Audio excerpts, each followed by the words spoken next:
اعوذ باللہ من الشیطان الرجیم، بسم اللہ الرحمن الرحیم۔ جی ناظرین، آج آپ کو چاشت کی نماز کے بارے میں بتاؤں گا۔ یہ نفلی نمازوں میں انتہائی فضیلت والی نماز ہے، اور چاشت کی نماز کا وقت سورج نکلنے کے 15 منٹ بعد سے لے کر سورج کے زوال سے 15 منٹ پہلے تک ہوتا ہے، اور یہ کم از کم 2 رکعتیں اور زیادہ سے زیادہ 8 اور 12 بھی بتائی گئی ہیں، اور جتنی چاہیں آپ پڑھ سکتے ہیں۔ اور اس نماز کو نماز اشراق، نماز چاشت اور نماز اوابین بھی کہتے ہیں۔ اوابین کا مطلب ہوتا ہے کہ پلٹنے والا، یعنی گرمی کی شدت سے جب اونٹنے کے بچوں کے پاؤں جلنے لگ جائیں اور وہ واپس پلٹیں،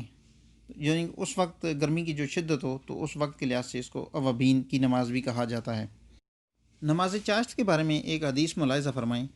حضرت ابو ذر رضی اللہ تعالیٰ عنہ سے روایت ہے کہ نبی کریم صلی اللہ علیہ وسلم نے فرمایا، تم میں جو کوئی آدمی صبح اٹھتا ہے تو اس کے ہر جوڑ پر صدقہ واجب ہوتا ہے، اور اس کا ایک بار سبحان اللہ کہہ دینا صدقہ ہے، ایک بار الحمدللہ کہہ دینا صدقہ ہے، ایک بار لا الہ الا اللہ کہہ دینا صدقہ ہے، ایک بار اللہ اکبر کہہ دینا صدقہ ہے، کسی شخص کو نیکی کا حکم دینا صدقہ ہے، اور کسی کو برائی سے روک دینا صدقہ ہے۔ اور چاشت کی نماز پڑھ لینا ان تمام امور سے کفایت کر جاتا ہے، یعنی کہ آپ کے 360 جوڑ ہوتے ہیں، اور صبح جب آپ اٹھتے ہیں تو آپ کے ہر جوڑ پہ صدقہ واجب ہو جاتا ہے۔ تو آپ یہ جتنے بھی احکام بیان کیے ہیں صدقے والے، سبحان اللہ، الحمدللہ، اللہ اکبر، لا الہ الا اللہ، یا کسی کو برائی سے روکنا، اچھائی کی دعوت دینا، لیکن ان سب سے بڑھ کر آپ چاشت کی نماز پڑھیں تو اس نماز کا پڑھ لینا ان تمام امور پر سبقت لے جاتا ہے۔ بذات خود نبی کریم صلی اللہ علیہ وسلم نماز چاشت کا اہتمام باقاعدگی سے نہیں کیا کرتے تھے تاکہ یہ میری امت پر فرض نہ کر دی جائے۔ اسی سلسلے میں ایک حدیث ہے، حضرت عائشہ رضی اللہ تعالیٰ عنہ سے روایت ہے کہ وہ فرماتی ہیں، میں نے کبھی رسول اللہ صلی اللہ علیہ وسلم کو چاشت کی نماز پڑھتے ہوئے نہیں دیکھا، اور میں چاشت کی نماز پڑھتی ہوں، اور رسول اللہ صلی اللہ علیہ وسلم کسی عمل کو پسند کرنے کے باوجود اس لیے چھوڑ دیتے تھے کہ کہیں لوگ بھی وہ عمل کرنے لگ جائیں، پھر وہ عمل ان پر فرض کر دیا جائے گا۔ اسی سلسلے میں ایک اور حدیث ہے، حضرت عبداللہ بن شقیق رضی اللہ تعالیٰ عنہ فرماتے ہیں کہ میں نے حضرت عائشہ صدیقہ رضی اللہ تعالیٰ عنہ سے پوچھا کہ کیا نبی کریم صلی اللہ علیہ وسلم چاشت کی نماز پڑھا کرتے تھے؟ تو حضرت عائشہ صدیقہ رضی اللہ تعالیٰ عنہ نے فرمایا کہ نہیں، سوائے اس کے کہ آپ صلی اللہ علیہ وسلم کسی سفر سے واپس تشریف لاتے۔ حضرت محاذہ بیان کرتی ہیں کہ انہوں نے حضرت عائشہ صدیقہ رضی اللہ تعالیٰ عنہ سے پوچھا کہ رسول اللہ صلی اللہ علیہ وسلم چاشت کی کتنی رکعت پڑھا کرتے تھے؟ تو انہوں نے فرمایا 4 رکعتیں، اور جتنی چاہتے زیادہ پڑھتے۔ حضرت عبد الرحمن بن ابی لیلہ فرماتے ہیں کہ مجھے کسی نے خبر نہیں دی کہ اس نے رسول اللہ صلی اللہ علیہ وسلم کو چاشت کی نماز پڑھتے ہوئے دیکھا،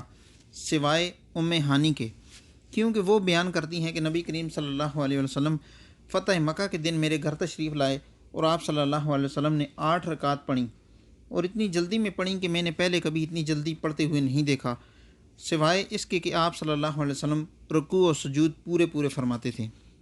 چاشت کی نماز کے بارے میں حضرت ابو ہریرہ رضی اللہ تعالیٰ عنہ فرماتے ہیں کہ میرے خلیل یعنی نبی کریم صلی اللہ علیہ وسلم نے مجھے 3 وصیتیں فرمائیں، ایک تو ہر مہینہ میں 3 روزے رکھنے کی، اور دوسری 2 رکعت چاشت کی نماز کی، اور تیسرا سونے سے پہلے وتر پڑھنے کی۔ یہ تو تھی چاشت کی نماز۔ اب صبح کی 2 رکعت نماز سنت کے بارے میں چند حدیث ملاحظہ فرمائیں۔ حضرت ابن عمر رضی اللہ تعالیٰ عنہ سے روایت ہے کہ ام المومنین حضرت حفصہ رضی اللہ تعالیٰ عنہ نے انہیں خبر دی کہ رسول اللہ صلی اللہ علیہ وسلم نے جب مؤذن صبح کی نماز کے لیے اذان دے کر خاموش ہو گیا اور صبح ظاہر ہو گئی تو آپ صلی اللہ علیہ وسلم نے نماز کھڑی ہونے سے پہلے ہلکی 2 رکعتیں پڑھیں، یعنی کہ سنت۔ اور حضرت عائشہ صدیقہ رضی اللہ تعالیٰ عنہ فرماتی ہیں کہ رسول اللہ صلی اللہ علیہ وسلم جب اذان سنتے تو نماز فجر کی 2 رکعتیں پڑھتے تھے، اور وہ دونوں رکعتیں ہلکی ہوتیں۔ حضرت عائشہ صدیقہ رضی اللہ تعالیٰ عنہ سے روایت ہے کہ نبی کریم صلی اللہ علیہ وسلم صبح کی نماز سے پہلے 2 رکعتوں پر جتنا التزام فرماتے تھے اس سے زیادہ نفلوں میں سے کسی چیز میں اتنا اہتمام نہیں ہوتا تھا۔ اور حضرت عائشہ صدیقہ رضی اللہ تعالیٰ عنہ سے روایت ہے کہ نبی کریم صلی اللہ علیہ وسلم نے فرمایا، نماز فجر کی 2 رکعت پڑھنا دنیا اور جو کچھ دنیا میں ہے ان تمام سے بہتر ہے۔ تو ناظرین، یہ چند حدیث آپ کے سامنے بیان کی ہیں۔ اللہ پاک ہم سب کو ان پر عمل کرنے کی توفیق عطا فرمائے۔ وما علینا الا البلاغ۔ جزاک اللہ خیر۔